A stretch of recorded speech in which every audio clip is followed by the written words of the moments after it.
সবাইকে। এখন আমরা যাচ্ছি পিকনিকে।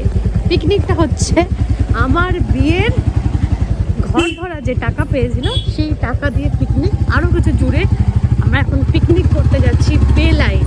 তো বে লাইন কোথায় চলো তোমাদের দেখা হচ্ছে। বে লাইনের আমি রাস্তা দেখিয়ে দেবো তোমাদেরকে কিভাবে কোন দিক দিয়ে যেতে হয়। জায়গাটা খুবই সুন্দর, তোমরা সবাই যদি যেতে চাও পিকনিক করতে তো ওখানে যেতে পারো। প্রথমে রিভু, ভাই, রিয়া, পুচু, প্রিয়া, রঞ্জন, সুমন সবাই চলে গেছে ওরা। এখন আমি, কৌশিক আর আমার কৌশিকের ভাই পেছন দিকে আসছে স্কুটি নিয়ে।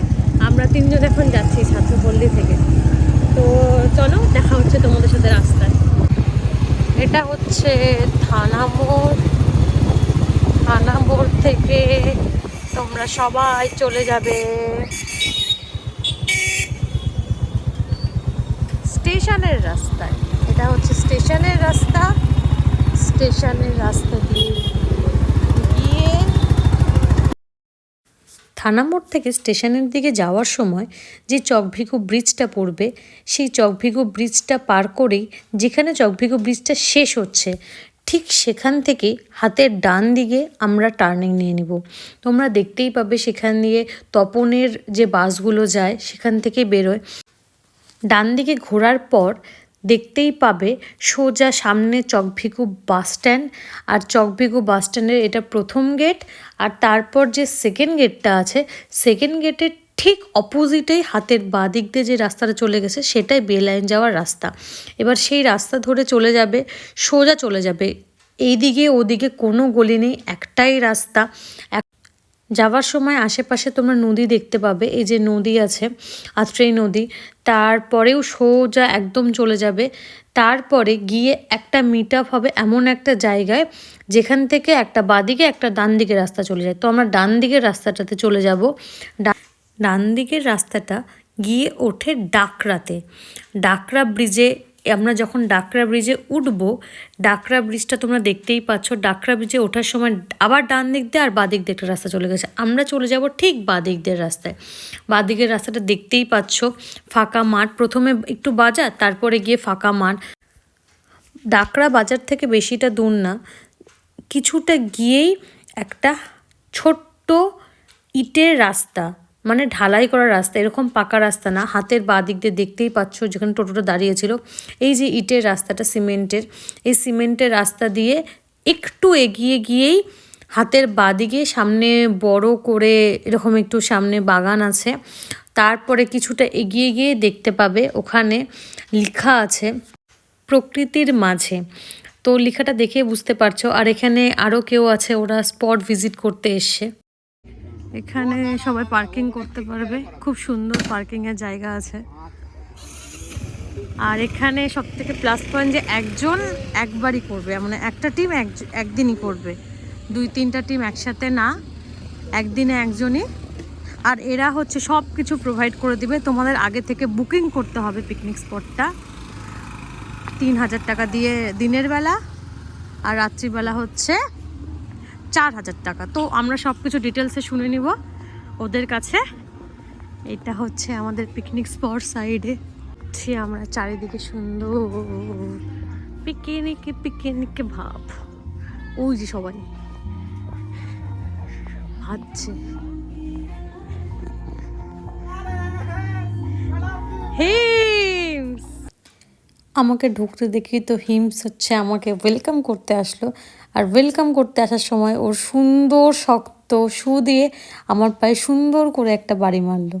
যাই হোক, গেল, সুন্দর ওয়েলকাম হলো আমার। তারপরে ঢুকেই দেখি রিভু, এই যে আমার ভাই হচ্ছে সেদিনকার শেফ ছিল, ওই সুন্দর গামছা পরে একদম ঠাকুরের পোস্টার নিয়ে তৈরি ছিল। আর এদিকে সুমনদা আর মিঠাই পাঁপড় ভাজছিল। তো এই তো আমাদের তখন কেবল 1টা বাজে, তখন কেবল পাঁপড় ভাজা শেষ হলো। ওইদিকে প্রিয়াদি, অনু আর রিয়া তিনজনে মিলে রসুন, আদা, পেঁয়াজ এগুলো সব ছিলছিল। পিকনিকে তো এগুলোই আসল মজা, ছেলাছিলি, কাটাকাটি, এগুলোই তো পিকনিকের আর কি মেন। তারপরেই আমি একটু স্পটটা ঘুরে দেখে নিলাম। স্পটটা খুবই সুন্দর, যেহেতু একটা টিম একদিনই করে তো সেই জন্য মানে বাইরের কোনো ক্যাভাস কোনো কিছু নেই, ওরাই সব কিছু A to Z প্রোভাইড করবে। জল থেকে শুরু করে আমাদেরকে বক্স, দেন বাসনপত্র সব কিছু, ডাস্টবিন ওরা দিয়ে দিল। আমরা শুধুমাত্র গ্যাস ট্যাস সব কিছু ওদের ছিল, আমরা শুধুমাত্র যেটা খাবো সেই তেল মশলা, পেঁয়াজ লঙ্কা আদা মাছ মাংস যা খাবো শুধু সেগুলো নিয়ে গেছি। আর দেখতেই পাচ্ছ ভালো স্পেস, মানে স্পেসটা অসম্ভব ভালো। যদি বাচ্চারা যায়, বাচ্চারা এখানে খেলতেও পারবে, আবার দৌড়াদৌড়িও করতে পারবে, কোনো সমস্যা নেই। আর একটা পিকনিক স্পটের যে একটা ঘিঞ্জি, মানে অনেক টিম একসাথে থাকে, সেই জিনিসটা এখানে হবে না। যদি একটা ফ্যামিলি থাকে তো একটা ফ্যামিলি, বা একটা ফ্রেন্ডস গ্রুপ থাকে তো একটা ফ্রেন্ডস গ্রুপই আর কি। তো এখানে তো একটা ছোট্ট বসার জায়গা করা আছে, আর 2-3টা দোলনা আছে। তারপরে তো আমরা টিফিন করলাম। টিফিনে ছিল ম্যাগি আর ডিম সিদ্ধ। ম্যাগি তো আমি খাইনি, শুধুমাত্র ডিম সিদ্ধটা আমি খাবো বলে রেখেছিলাম। আর এদিকে ওরা পাঁপড় ভাজার পরে আমি আমার ডিম সিদ্ধটা খেয়ে নিলাম।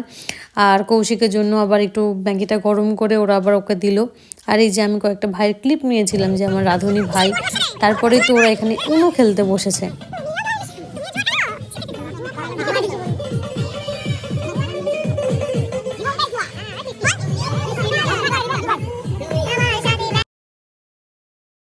হিমস সুন্দর এখানে লাট সাহেবের মতো দোলনা খাচ্ছিল। তারপর তো ডাল রিভু এসে রান্না করলো, ডাল, তারপরে মাংস। আমাদের মাংস হতে হতে অ্যারাউন্ড 4টা বেজে গেছে। সবাই তো গানের তালে তালে নাচছিল, আর ওদের বক্সটাও খুবই ভালো ছিল। আর আমাদের একটা কোনো চিন্তা ছিল না যে আমাদেরকে বাসনপত্র মাজতে হবে, কারণ সব কিছু ওদের। তো এটা আমাদের একটা মাথা থেকে হেডেক চলে গেছিলো। তারপরেই তো আমার দাদা ভাই একটা ভিলেনের যে একটা ডান্স আছে না, পশ্চার, যেটা এখন খুব ভাইরাল হয়েছে, সেই পশ্চারে দাদা ভাই আর সুমনদা নাচছিল, দেখতেই পাচ্ছ।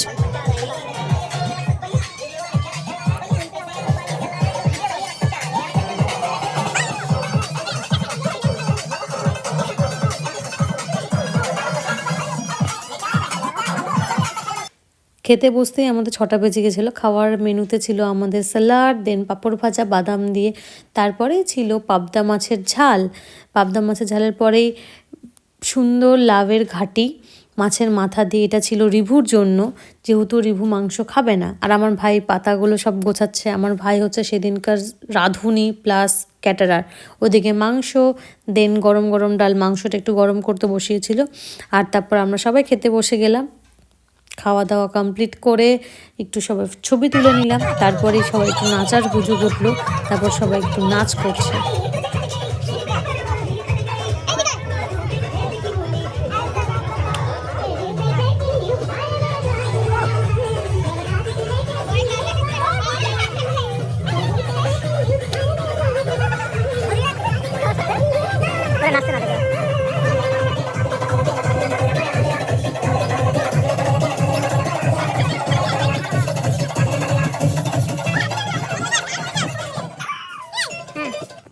এটা আমাদের রাতের ওভারভিউ, এত সুন্দর সুন্দর করে সাজানো। আমাদের খাওয়া দাওয়া হয়ে গেছে, কিন্তু এখনো আমরা যেতে পারিনি। খাওয়া দাওয়া হয়ে গেছে, কারণ আমরা ভাবছি রাত্রে এখানে খেয়ে যাবো। হ্যাঁ, কিন্তু খাওয়ার কিছু নাই। প্রচুর কিছু বাঁচছে, শুধু ডাল 1 গামলা ডাল আমাদের বেঁচে গেছে। ডাল, এই গোটা হাঁড়ি ভর্তি ডাল, মাংস সব বেঁচে আছে। তোমরা যদি কেউ আসতে চাও তাহলে তো অবশ্যই আগে থেকে বুকিং করে নিও এখানে, তাই না? বুকিং করতে কি লাগবে স্যার? টাকা। তুই হচ্ছে বস, তোকে আর কোথা থেকে সুঝলে দি। ওই বল, বুকিং করতে কি লাগবে? আমি তো জানি না। বুকিং করতে কি লাগে? ও বুকিং করতে কিচ্ছু লাগে না, শুধু টাকা লাগে। আর মানি ইজ এভরিথিং। ডেট ও মা, তুমি ডেট তুই এখনই বল, রাত এই যে বুকিং ফাঁকা। ভেটকি অ্যানিভার্সারিতে কবে খাওয়াবি? আমাদের তো এই ফালতু কথাগুলো চলতেই থাকবে। তো এইভাবেই তো আমরা আমাদের 4th জানুয়ারিটা কাটালাম। তো see you in my next blog. So tata.